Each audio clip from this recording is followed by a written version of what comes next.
தற்போதைய அண்மை செய்தி. தமிழகத்தில் ஜூன் 19ஆம் தேதி மாநிலங்களவை தேர்தல் நடைபெற இருப்பதாக தற்போது அண்மை செய்தி ஒன்றை பார்த்துக் கொண்டிருக்கிறோம். தமிழகத்தில் ஜூன் 19ஆம் தேதி மாநிலங்களவை தேர்தல் நடைபெற இருக்கிறது. குறிப்பாக காலியாக இருக்கக்கூடிய 6 மாநிலங்களவை உறுப்பினர்களுக்கான தேர்தல் வருகிற ஜூன் 19ஆம் தேதி நடைபெறும் என்று தேர்தல் ஆணையம் தற்போது அறிவிப்பு ஒன்றை வெளியிட்டிருக்கிறது. தமிழ்நாட்டில் காலியாக இருக்கக்கூடிய 6 மாநிலங்களவை உறுப்பினர்களுக்கான தேர்தல் ஜூன் 19இல் நடைபெறும் என்று தற்போது அறிவிக்கப்பட்டுள்ளது. தமிழகத்தில் 6 மாநிலங்களவை எம்பிக்களின் பதவிக்காலம் ஜூலை 24ஆம் தேதியோடு நிறைவடைய இருக்கக்கூடிய நிலையில் தற்போது ஜூன் 19ஆம் தேதி மாநிலங்களவை தேர்தல் நடைபெறும் என்று தேர்தல் ஆணையம் அறிவித்திருக்கிறது. இது குறித்த கூடுதல் விவரங்களோடு இணைகிறார் எமது சிறப்பு செய்தியாளர் யோகேஸ்வரன். வணக்கம் யோகேஸ்வரன்.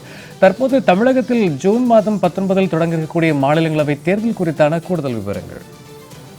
சூர்யா, இந்திய தேர்தல் ஆணையம் வெளியிட்டிருக்கூடிய அதிகாரப்பூர்வ அறிவிப்பின்படி தமிழ்நாடு மற்றும் அசாம் உள்ளிட்ட 2 மாநிலங்கள்ல காலியாக கூட 8 மாநிலங்களவை இடங்களுக்கான தேர்தலை தான் தற்போது இந்திய தேர்தல் ஆணையம் அறிவித்திருக்கிறார்கள். இதுல தமிழ்நாட்டுல 6 மாநிலங்களவை இடங்கள் காலியாகிறது. இதே போல அசாம் மாநிலத்துல 2 மாநிலங்களவை இடங்கள் என்பது காலியாகிறது.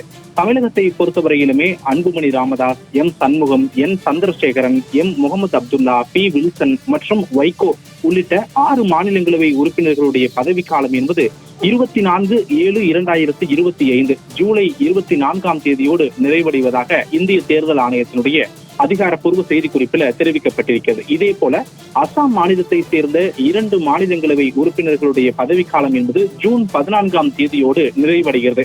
இந்த 2 மாநிலங்களுக்கும் இருக்கக்கூடிய 8 மாநிலங்களவை பதவிகளுக்கான அந்த தேர்தலை தான் இந்திய தேர்தல் ஆணையம் அதிகாரப்பூர்வ செய்தி அறிக்கையின் மூலமாக வெளியிட்டிருக்காங்க. அதன் அடிப்படையில ஜூன் 2ஆம் தேதி முதல் இந்த காலியாக இருக்கக்கூடிய 8 மாநிலங்களவை இடங்களுக்கான தேர்தலுக்கு வேட்புமனுவை தாக்கல் செய்யலாம் என்றும், தேர்தலில் வேட்புமனுவை தாக்கல் செய்வதற்கு கடைசி தினம் ஜூன் 9ஆம் தேதி என்றும், வேட்புமனு மீதான பரிசீலனை ஜூன் 10ஆம் தேதி நடைபெறும் என இந்திய தேர்தல் ஆணையம் தெரிவித்திருக்கிறது. அதே நேரத்தில் வேட்புமனுக்களை திரும்ப பெறுவதற்கான கடைசி நாள் ஜூன் 12ஆம் தேதி என்றும், அதே ஜூன் 19ஆம் தேதி காலை 9 மணி முதல் மாலை 4 மணி வரைக்கும் வாக்குப்பதிவு நடைபெறும் என இந்திய தேர்தல் ஆணையம் தெரிவித்திருக்கிறது. அன்றைய தினமே, அதாவது ஜூன் 19ஆம் தேதி அன்றே மாலை 5 மணிக்கு வாக்குகள் எண்ணப்பட்டு அதனுடைய முடிவுகள் அறிவிக்கப்படும் எனவும் இந்திய தேர்தல் ஆணையம் என்பது தெரிவித்திருக்கிறது.